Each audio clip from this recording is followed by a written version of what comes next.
26,000 Australians are born too early each year, and this number has been progressively increasing, as it has for all developed countries. It had always been my career ambition to discover how we could safely lower the rate of preterm birth. No country has ever lowered its preterm birth rate. Then one night in 2013, together with a colleague, I was in the operating theatre of our hospital. We'd had a woman who'd come in preterm labour. She was 24 weeks pregnant. The waters had broken, the baby was lying sideways, and we'd had to do a very invasive caesarean section to safely deliver this baby.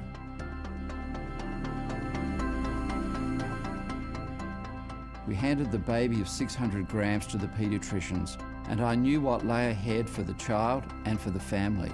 It was going to be months in the intensive care unit.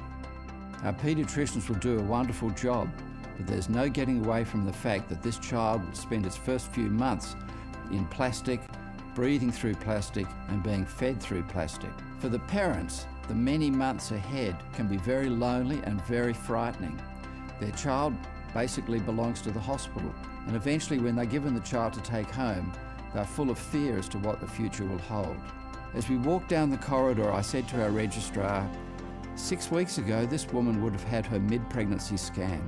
So how can we possibly leave this unattended to? How can we possibly continue to let women go past 20 weeks of pregnancy without doing all we can to make sure they're not going to have a preterm birth? So in the corridor outside the operating theatre that night in 2013, I decided that we had enough information to roll out across the state of Western Australia a whole-of-state, whole-of-population program called the Whole 9 Months, making sure that no baby would be delivered before 39 weeks of pregnancy without an obstetric or medical reason, and that the mid-pregnancy scans throughout the state would all include measurement of the length of the cervix. Because we knew by this stage that at 19 weeks of pregnancy, the length of the cervix, measured by ultrasound, can predict when the birth will occur, and if it's shortened, we have a treatment that may prevent it from happening. In the first year, the rate of preterm birth fell by 8% across the state and by 20% in our major centre.